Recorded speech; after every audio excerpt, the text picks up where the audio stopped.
Binge eating disorder is described as having recurrent or frequent episodes of eating unusually large amounts of food in a short period of time with a feeling of being unable to control it.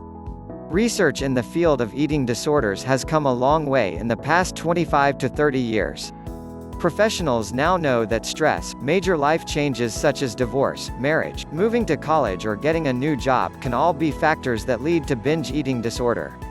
It is how a person interprets situations and how they deal with stress that helps to avoid binging. You don't have to be a victim forever with this disorder. You can take action and change your life. Here are 5 tips to start you on the path to recovery. Healing tip number 1: reduce stress. Stress is the number one reason we continue to binge. It is, however, not usually the root cause of the disorder. Some kind of trauma usually sets the stage for an eating disorder, and stress contributes to it. By reducing the negative stress in your life, you can lessen the binge episodes while you work on healing the root cause of your disorder. Here are some quick ways to reduce negative stress. 1. Try not to overschedule your time. If you are saying yes to everyone who needs you to do a project because you can't say no, then you have overscheduled yourself. You must learn to say no. Consider outsourcing, having meetings to discuss plans and stating your opinions. Learn assertiveness training. 2. Avoid being a perfectionist. People don't expect you to be perfect, and you shouldn't expect them to be either. Be flexible in your expectations of others. 3. Focus on what you want, not on what you don't want. 4. Exercise. Even if you walk around your block at a pace comfortable for you, this will increase your good hormones that make you relaxed and happy. You can clear your mind in just 10 or 15 minutes of exercise. 5. Treat yourself with appropriate rewards when you solve problems before they become bigger. By not procrastinating, you can avoid stressful situations. 6. Use a breathing technique to lower your heart rate so you can think clearly. A quick lesson that you can use now is to put your right hand on your abdomen, right at the waistline, and put your left hand on your chest, right in the center. Without trying to change your breathing, simply notice how you are breathing. Which hand rises the most as you inhale? If your abdomen expands, you are breathing from your abdomen or diaphragm. If your belly doesn't move or moves less than your chest, you are breathing from your chest. The trick to shifting from chest to abdominal breathing is to make 1 or 2 full exhalations that push out the air from the bottom of your lungs. This will create a vacuum that will pull in a deep diaphragmatic breath on your next inhalation. Healing tip number 2: stop criticizing. You criticize yourself because you feel you are not good enough in some or many areas. Not being good enough, not having self-worth is 99 out of 100 times the root problem. It has nothing to do with food, control, money or relationships. If you don't feel good enough about yourself, everything else falls short of your desired outcome. Think of how terrible that sounds when you say, "I'm not good enough." Write a list of what you think about yourself. Think of every negative thing you wrote on your list. You are essentially saying you aren't good enough. It's the bottom line, there's the problem. When you feel you aren't good enough, that is exactly what you'll get. When you tell yourself enough times, over and over, that you just don't measure up, then you will eventually begin to truly believe that statement.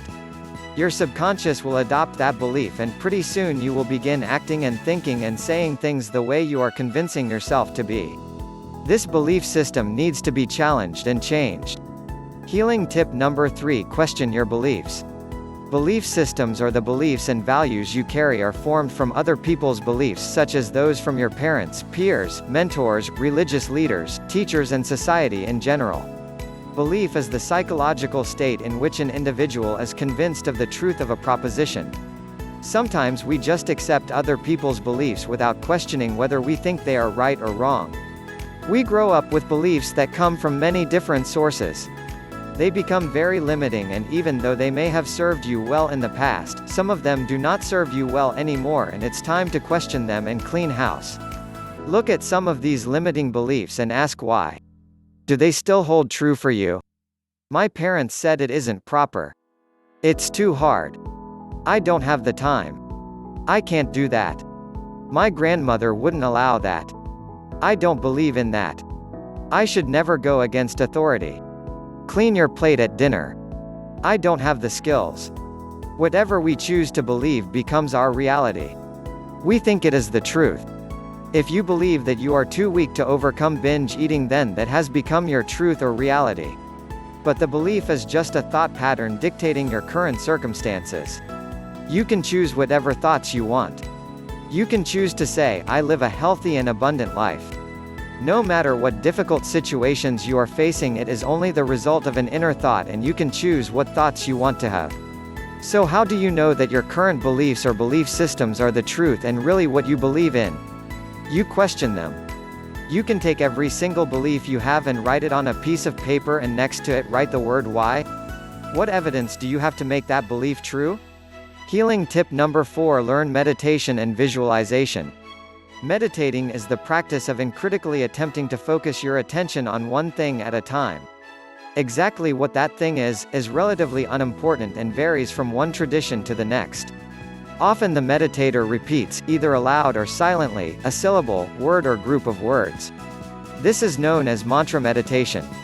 Focusing on a fixed object such as the leaves of a tree or flower can also anchor the attention. Many people find that a convenient and relaxing point of focus is the rising and falling of their own breath. You can use anything as an object of meditation. It is important to understand that the heart of meditation lies not simply in focusing on one object to the exclusion of all other thought, but rather in the attempt to achieve this type of focus.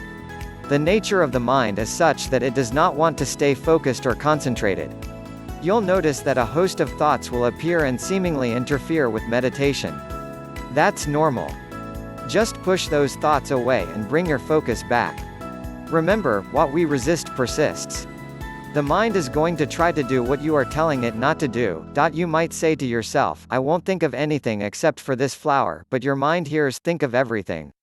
It doesn't recognize a negative word such as won't or don't. Instead, you could say to yourself, I choose to think of this flower. Give it a try. You can have great success with meditating using positive affirmations.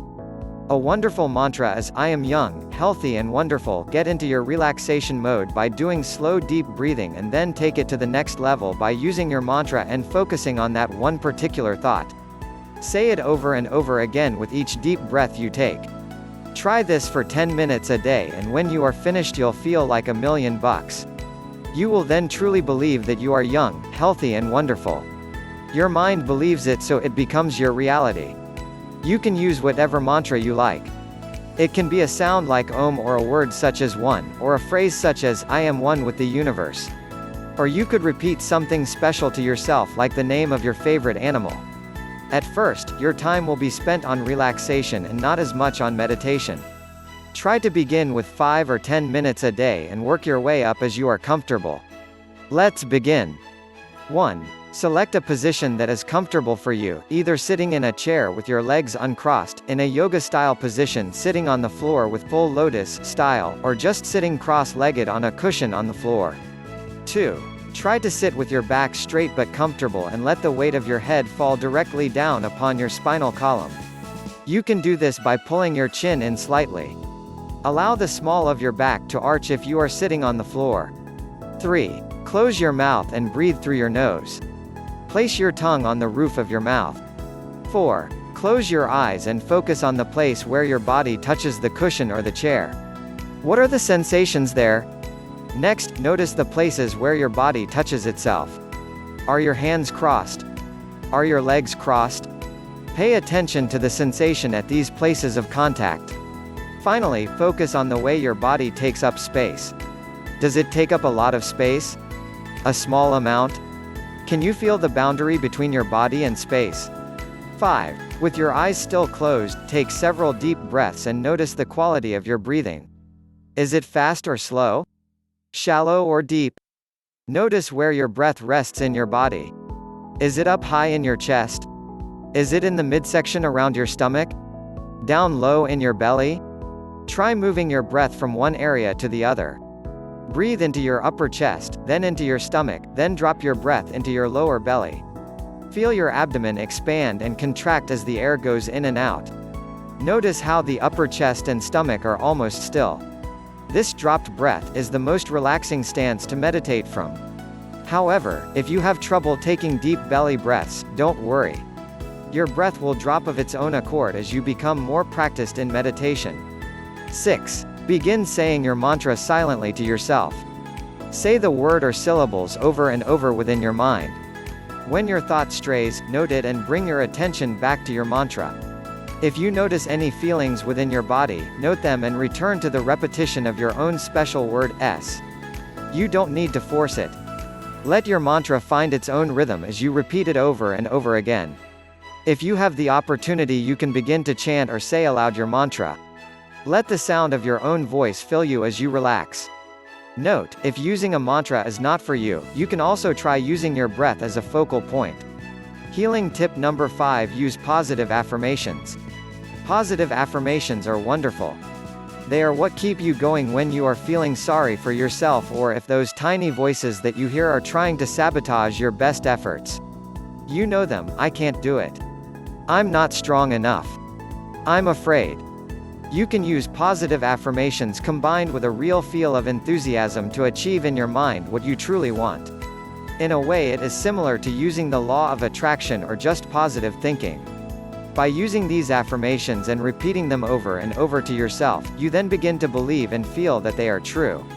Don't allow any room for those pesky voices that say otherwise. You can write out your own positive affirmations to go along with your goals. Write them 10 or 20 times on a piece of paper and say them out loud with enthusiasm and joy that they bring you.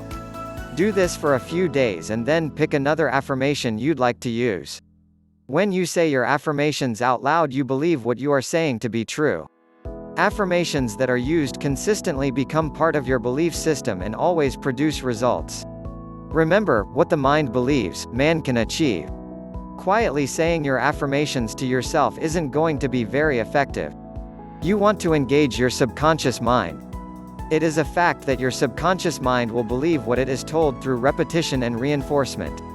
By adding some excitement or enthusiasm and speaking out loud, you are using more than one of your senses, therefore you intensify the impression. I now accept a wonderful new job. I approve of myself.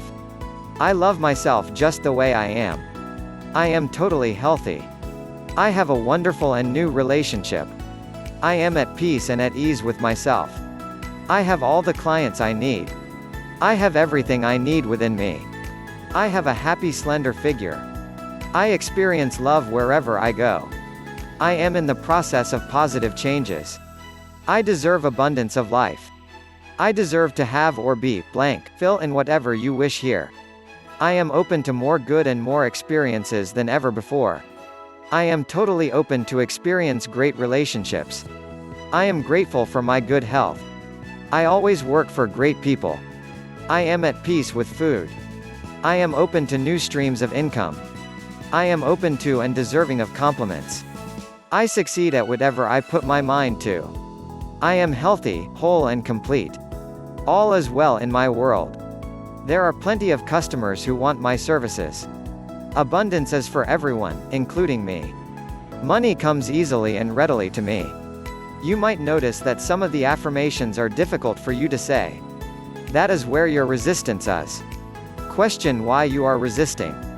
For more information about how you can heal your binge eating disorder, visit http://www.breakawayprogram.com. Nadine Ann is the founder of the Breakaway Program for healing binge eating disorder. She created an online coaching program for those suffering from binge eating disorder looking for a holistic means to healing.